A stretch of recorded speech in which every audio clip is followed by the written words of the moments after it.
guys. I'm here with Aly and Jason, and I'm sure you recognize them, so I don't have to do last names, or do I? Jason Krell and Aly Khan. So Aly, as you probably all recognize him, he's featured on probably everything I would say across North America in regards to design, interior design, staple for Marilyn Denis Show. He won the Home of the Year 2020 in Western Living.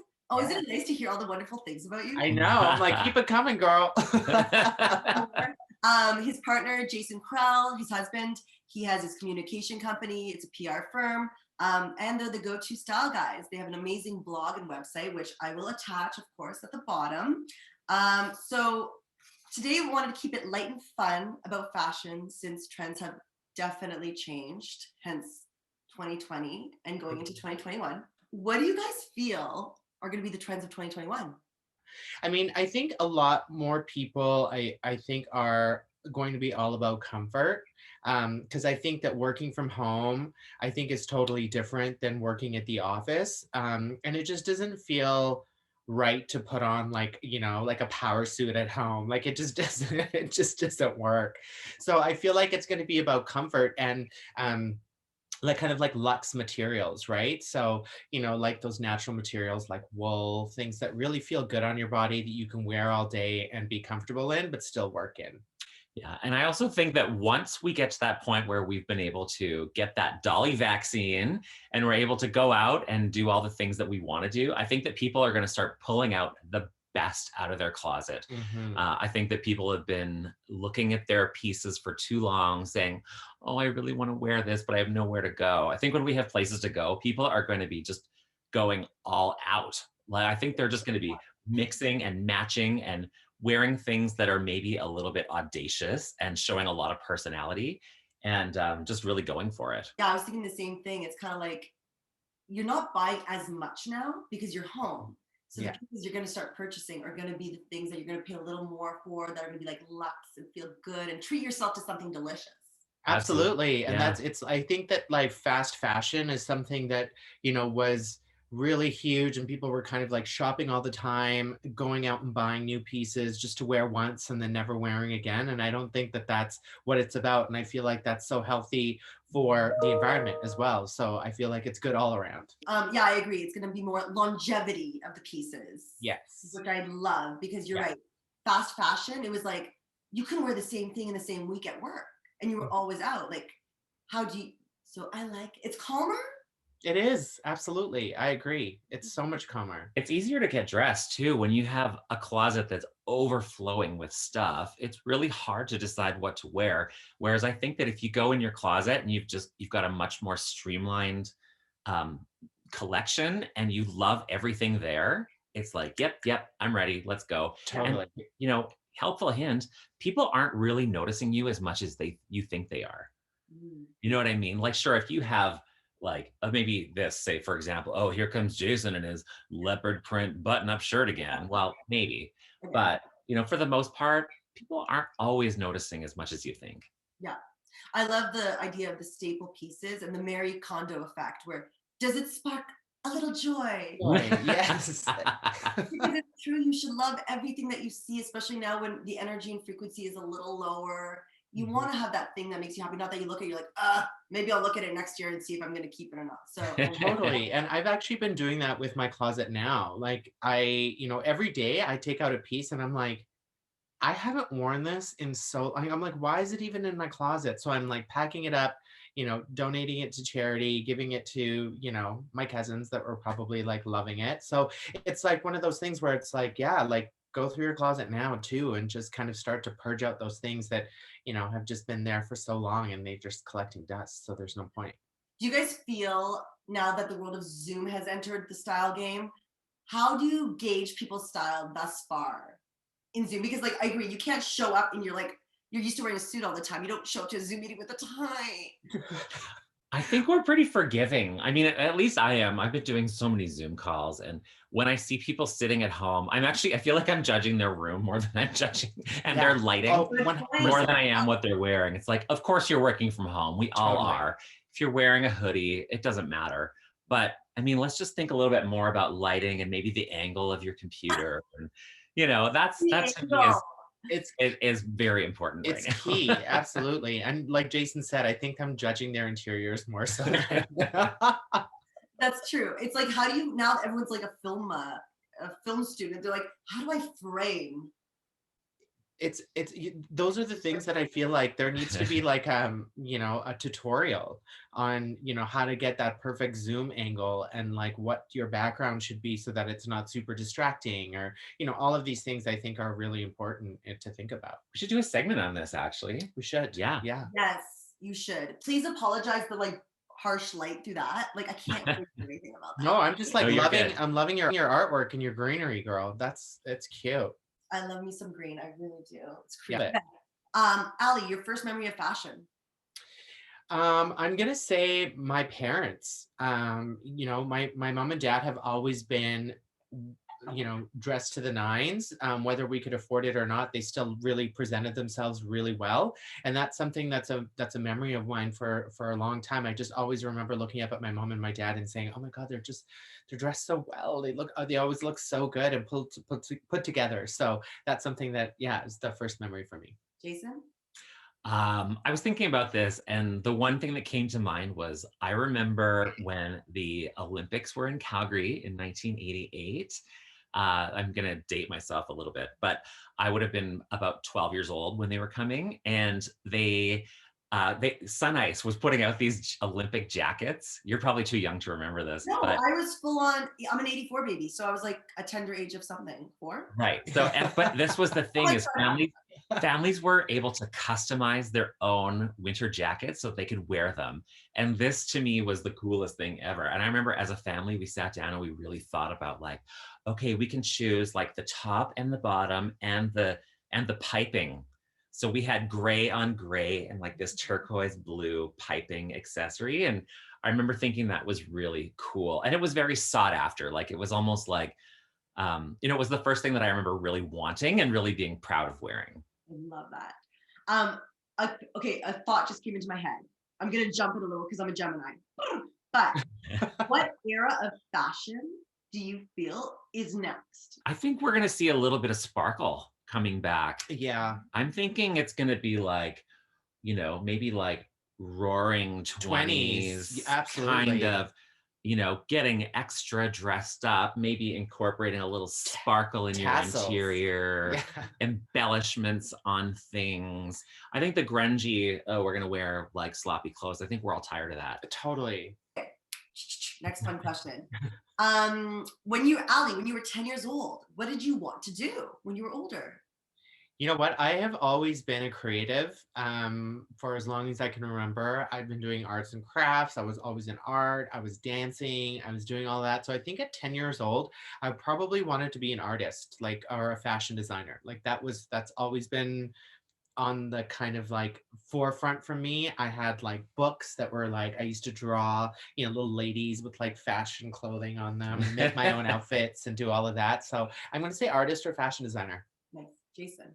10 years old. I don't know if I really had a direction at that point in my life. And I'm going to be honest, sometimes I'm still not sure what direction I'm going to go into my life. I'm always that person that's like, oh, I'm going to try this. I'm going to try this. I want to do this.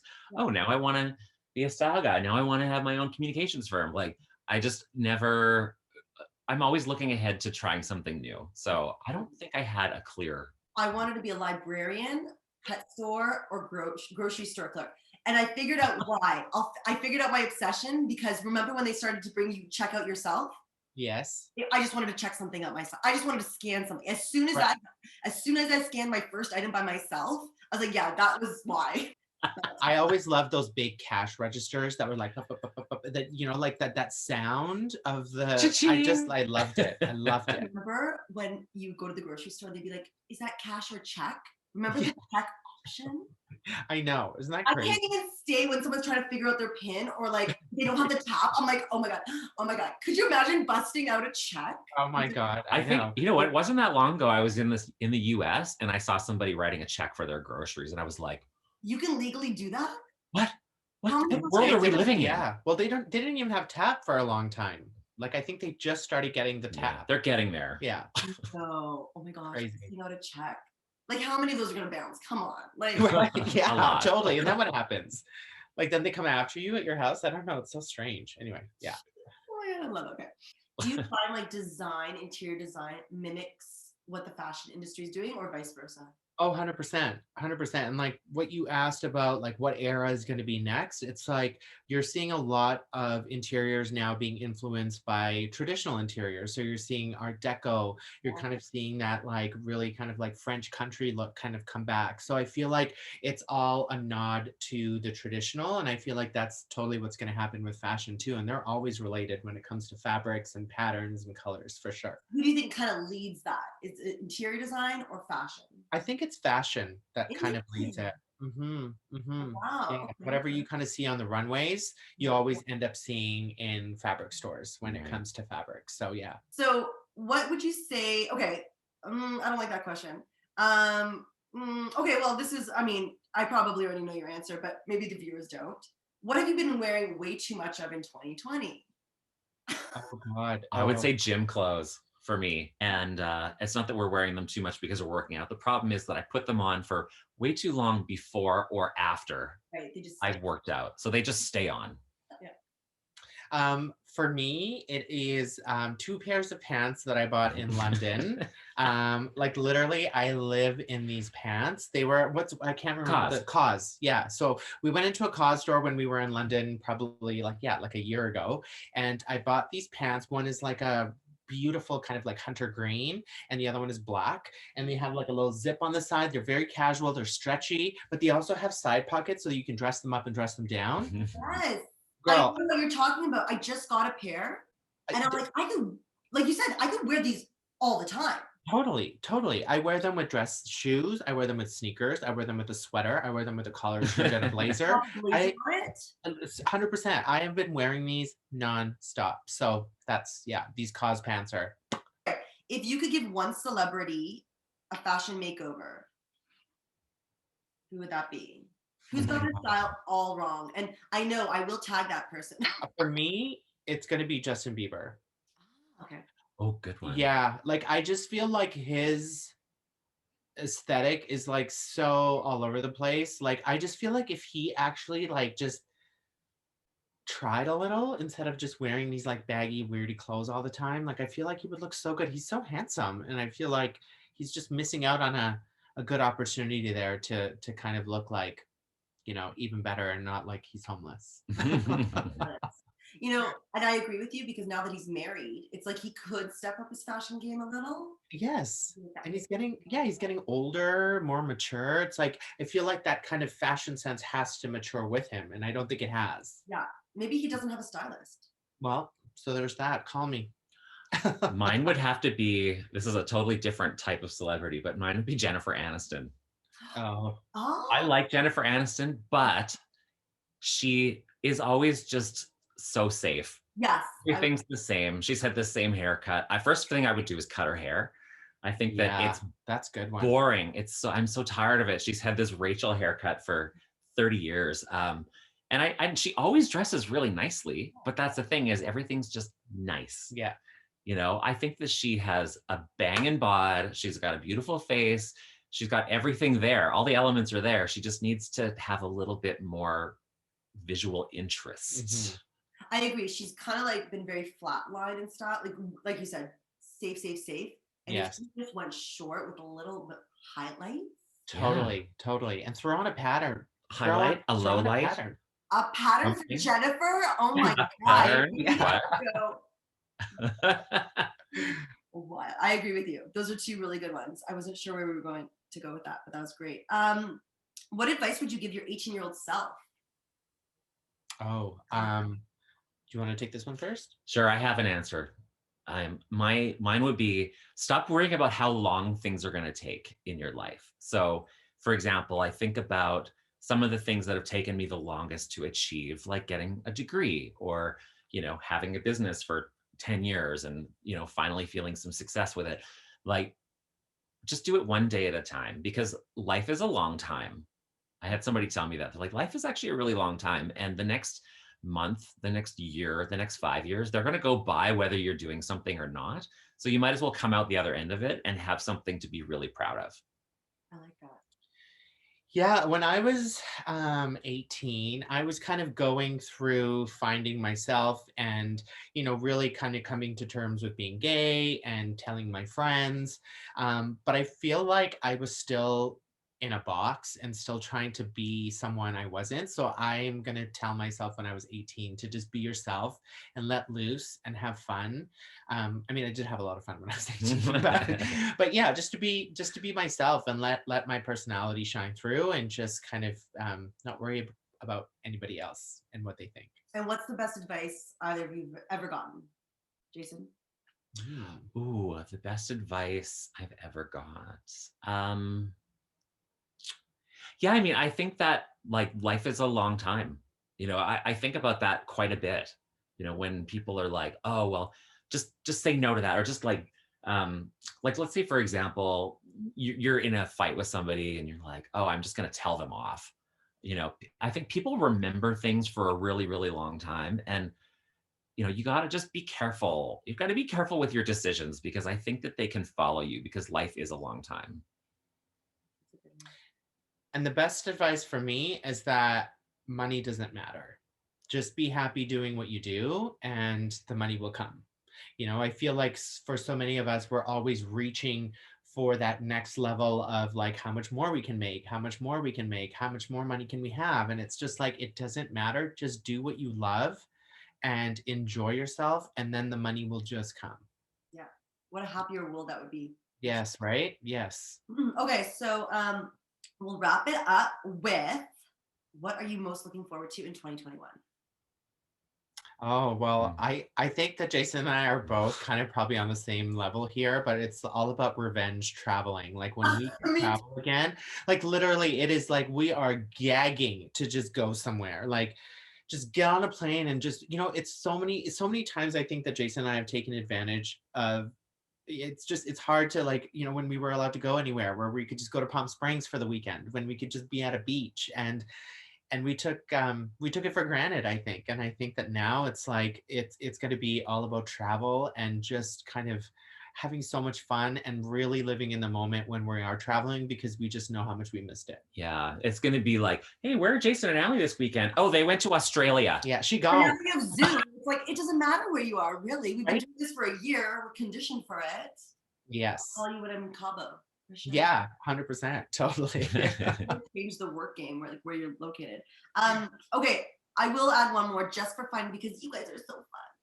What is the best meal you've ever had? Oh, the best meal? Oh my God. Oh, that's tough. Oh my God. I always think of one in particular.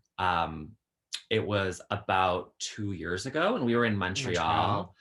And we went to this restaurant called Damas, which was recommended to us by our clients there. And it was Syrian, I think, wasn't it? Syrian restaurant. So I wasn't really sure what exactly we were going to have. I knew it'd be, some kind of Middle Eastern flair, but it was like, we ended up having the chef's menu. So we did like the 8-course, with the pairings. We're like, let's just go all out because we've heard this place is exceptional. And every single plate that came out was better than the last. Like it just, oh yeah, that's that place. I dream about it. Yeah, that was definitely a good meal. Sorry, can I just write that down? Damas, yeah, Damas. It's delightful, honestly. And the interiors are beautiful and there's just good wine, good cocktails. Yeah, it was great. For me, I'm just going to say like a good home cooked meal by my mom. I know he's probably like, oh my God, I am such a mama's boy, I love just like a good home cooked meal by my mom. My mom is so jealous if she watches this because my mother would be like, why can't you be more like Aly? Like the story of my life. Why can't you be more like this person? My mom's gonna say, how come Jason didn't say my mom's cooking? Yeah. That's amazing. Well, okay, so my favorite meal was also Montreal. I feel like that was the first time I experienced, and I wish I knew where I ate. All I know is it had like a peanut buttery experience, but it was like spinach, but it wasn't a sushi restaurant. It was just this, I don't even know what happened to my mouth, but I'll never forget that moment. That was the first moment I slowed down to eat and enjoy. Oh my God. That is when you know, right? Like that is when you know you're just like, I need to savor this moment. oh my gosh, I just wanted to, and it was this small. Mhm. It was the first time I went to a fancy place. So it was like teeny tiny. I was like, what? And I was like, I just want this to last like an hour. It was like unreal. That's incredible. I I don't love want that. it at all. And you don't remember? I don't remember. I was like, my dad took me there. I Oh. was in university, in Carleton University in Ottawa. Yeah. And we drove to Montreal. And my dad's like, oh, we should go here. It's a 5-star restaurant. I didn't even know what that meant. And so we went, and it, like, that's when my mind was like, whoa, that's food. Food is art. Like, I'd never seen, I thought food was just to eat fast, go to dance class. Like, that was my entire life. Like, I would swallow food and then I was in dance like all day. So that was like, it came out in such a beautiful, I didn't even know I was supposed to eat it. Like, it was so pretty. I didn't know what to do. And then to taste it and be like, what is happening? I know. That's amazing. Oh, you're making me so hungry now. now I've been doing intermittent fasting, so now I'm starving. Well, I love that we live so close. So one day we'll have like little barbecues in the backyard. 100%. Sounds good. We have to do that. Yes. Well, thank you so much for your time this morning, guys. Thank No you so worries. much. And yeah, it was so nice to finally meet you, Aly, and looking forward to a wonderful 2021. Absolutely. We can't wait. Mwah. All the best. Thank Bye, guys. See you. Bye.